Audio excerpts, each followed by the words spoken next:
इस साल 2024 में पितृपक्ष कब से शुरू हो रहे हैं, कब समाप्त हो रहे हैं, पितृपक्ष में कौन से कार्य नहीं करने चाहिए और कौन से वो 5 कार्य हैं जो पितृपक्ष में जरूर से जरूर करने चाहिए। पितृपक्ष में पितरों को प्रसन्न करने से घर में सुख समृद्धि, वंश वृद्धि और आर्थिक उन्नति तरक्की सदैव बनी रहती है। इसलिए तमाम जानकारी आज इस वीडियो में आप लोगों को देने वाली हूँ, तो वीडियो को आप लोग ध्यान से ज़रूर सुनिएगा। और पितृपक्ष में जो जो कार्य मैं आप लोगों को बता रही हूँ वो कार्य आप लोग पूरे पितृपक्ष जरूर से जरूर कर लिएगा, ठीक है।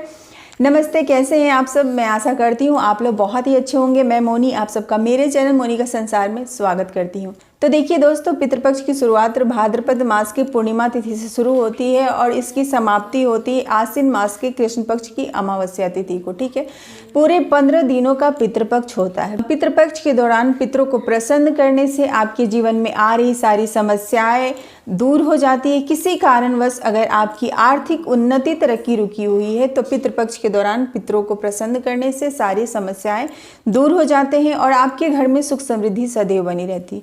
तो देखिए, इस साल 2024 में पितृपक्ष की शुरुआत हो रही है 18 सितंबर से और इसकी समाप्ति होगी 2 अक्टूबर को, यानी पूरे 15 दिनों का पितृपक्ष होता है। कहा जाता है शास्त्रों के अनुसार कि पितृपक्ष के दौरान आपके पितृ देवता धरती पे आते हैं और किसी न किसी रूप में वो आपके घर भी आते हैं। इसलिए पितृपक्ष के दौरान आपको क्या करना चाहिए ये आप लोग ध्यान से जरूर सुनिए। पहला, आप लोग को पूरे पितृपक्ष सूर्यदेव को जल चढ़ाना है। जल में काला तिल डाल करके सूर्यदेव को जल चढ़ाइए। कहते हैं पितृपक्ष के दौरान सूर्यदेव को जल चढ़ाने से पितरों की आत्मा को शांति मिलती है, पितृ तृप्त होते हैं। क्योंकि पितृलोक में सब कुछ होता है लेकिन जल की वहाँ कमी होती है, जिसकी वजह से पितृ देवता बहुत ही ज़्यादा प्यासे रहते हैं और पितृपक्ष के दौरान ही वो धरती पे आते हैं। इसलिए आपको नियमित रूप से सूर्यदेव को जल चढ़ाना है, वो भी काला तिल डाल करके, ठीक है। दूसरा क्या है, पितरों के निमित्त अपनी श्रद्धा अनुसार जितना आपका श्रद्धा है उस हिसाब से आप गरीबों को भोजन कराएं, वस्त्र दान करें, कुछ उनको खाने पीने के लिए दी, अन्न दान करें, जल दान करें। अन्न पितृपक्ष के दौरान अन्न, जल और वस्त्र दान करने से आपके ये सारी चीज़ पितृलोक में रखे रहते हैं। इसलिए ये सारी चीज़ आप लोग ज़रूर से ज़रूर कीजिएगा। अपने सामर्थ्य अनुसार आप लोग दान पुण्य अवश्य कीजिएगा, ठीक है।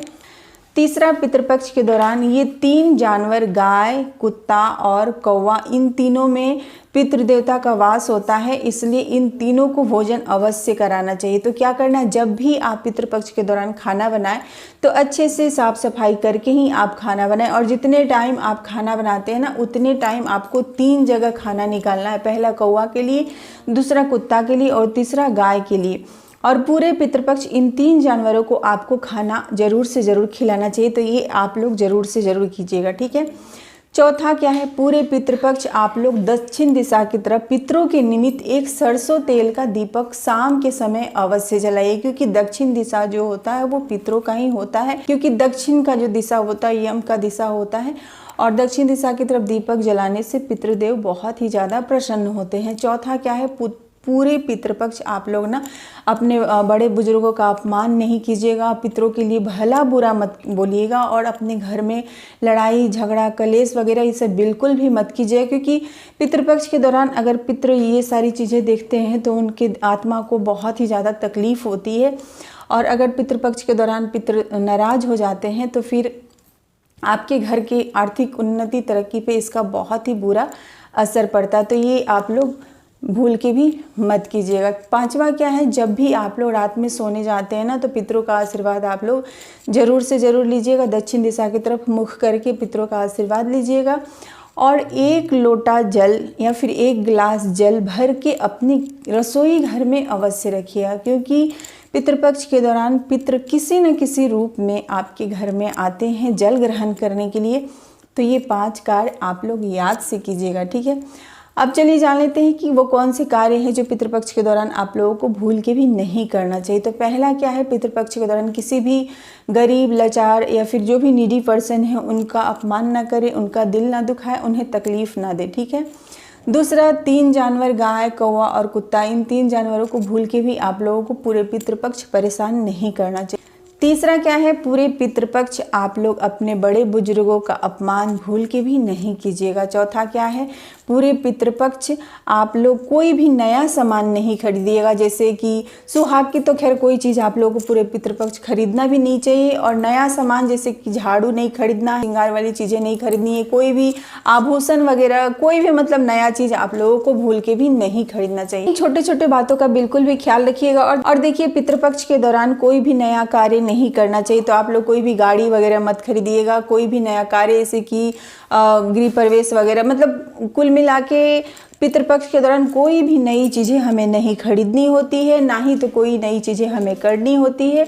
इन सारी चीज़ों का आप लोग बिल्कुल ध्यान दीजिएगा। पितृपक्ष के दौरान आप लोग कोशिश कीजिएगा कि दान पुण्य करें और जल अर्पण से अपने पितृ देवता को प्रसन्न कर सके, क्योंकि ये 15 दिनों का ही ऐसा समय होता है जो अपने किए गए गलतियों से माफ़ी मांग सकते हैं अपने पितरों से और उनको प्रसन्न कर सकते हैं। तो जब भी पूजा करें तो दक्षिण दिशा की तरफ पितरों को भी आप लोग जल अवश्य चढ़ाइएगा।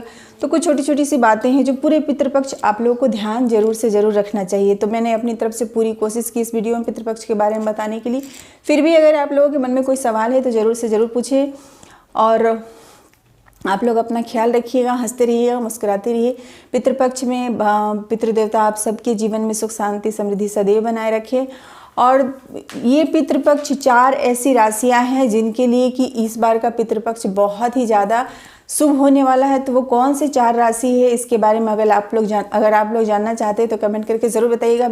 मैं इसके ऊपर वीडियो ज़रूर से ज़रूर बनाऊंगी। तब तक अपना ख्याल रखिए। हर हर महादेव।